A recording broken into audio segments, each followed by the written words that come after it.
Saudara, terima kasih bagi Anda yang masih bersama kami dalam Berita Banten. Bagi Anda yang baru saja bergabung, kami hadirkan kembali 3 berita utama hari ini. Bocah umur 11 tahun diculik pria beratribut ojek daring.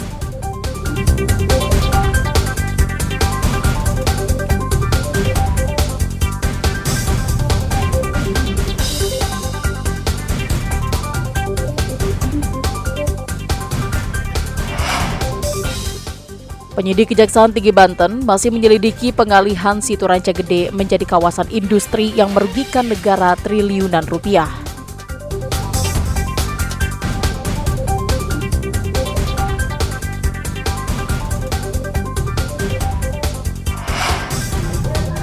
Dukung salah satu bakal calon, Kepala Desa Cikande Permai Kabupaten Serang diprotes warga karena dianggap tidak netral.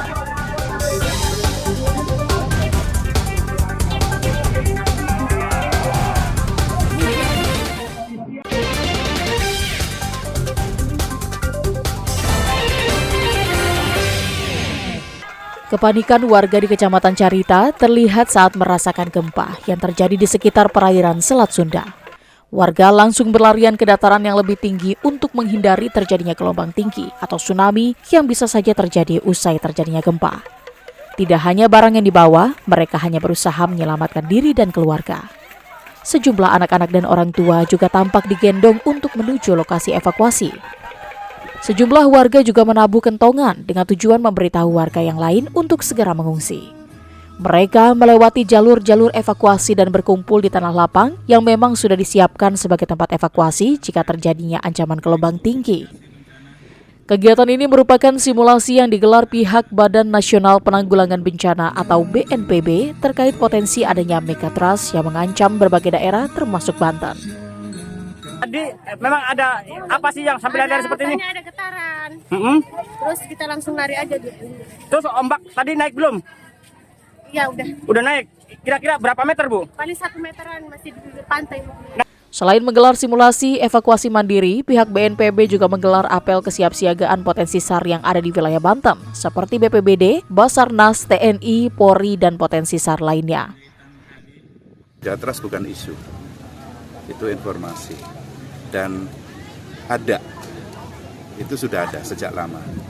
Dan memang kesadaran itu harus terbentuk kepada masyarakat. Jadi contoh hari ini adalah ya kalau kita panik dan tidak paham lebih bahaya. Lebih baik kita tahu apa yang harus kita lakukan. Makanya hari ini kita lakukan apel kesiapsiagaan dengan seluruh unsur sekaligus juga masyarakat supaya mereka tahu oh kalau ada gempa bumi, dan tadi ada tata caranya. Potensi megatrust di sekitar Selat Sunda dan daerah lainnya membuat warga, terutama yang tinggal di wilayah pesisir, menjadi khawatir. Terlebih wilayah Kecamatan Carita dan beberapa wilayah lainnya di Pandeglang sempat diterjang tsunami beberapa waktu lalu akibat longsoran Gunung Anak Rakatau.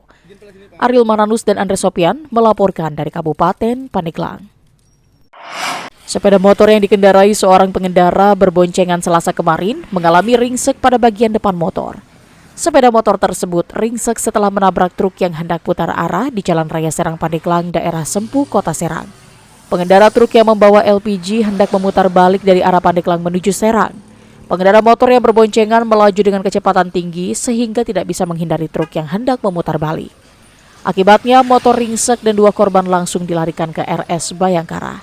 Jalan, tiba-tiba motor kenceng ngebut dia ya. Itu abang mau nganter kemana ini? Mau ngirim sana. Ke mana? Ke Sempu. Oh, ke Sempu ya. Datang Girang sana. Cuman berarti motor itu ngebut dari sana ya? Ngebut. Yang lain udah pada berhenti ngasih jalan, dia ngebut aja. Saat ini polisi masih melakukan olah TKP, sementara korban masih dirawat di RS Bayangkara. Ariel Maradus dan Fajri Munawir melaporkan dari Kota Serang.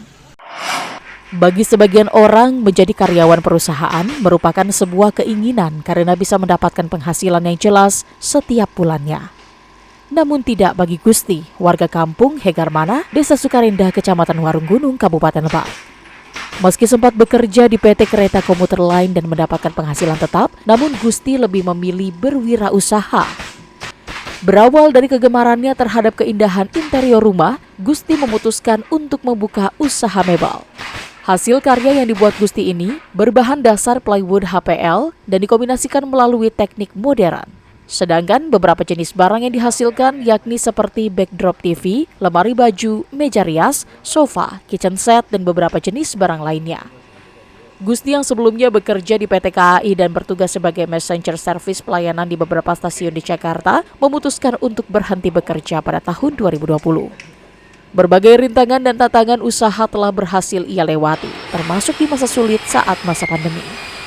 Seiring berjalannya waktu, kini pria berusia 34 tahun itu sudah memiliki 5 orang karyawan, hingga usahanya pun telah berkembang pesat dan menjadi sumber penghasilan yang menjanjikan.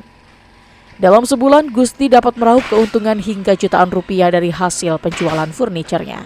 Awalnya saya sih hobi ya, jadi kebutuhan untuk furnis ini memang sangat penting untuk orang-orang yang pengen punya rumah idaman ya.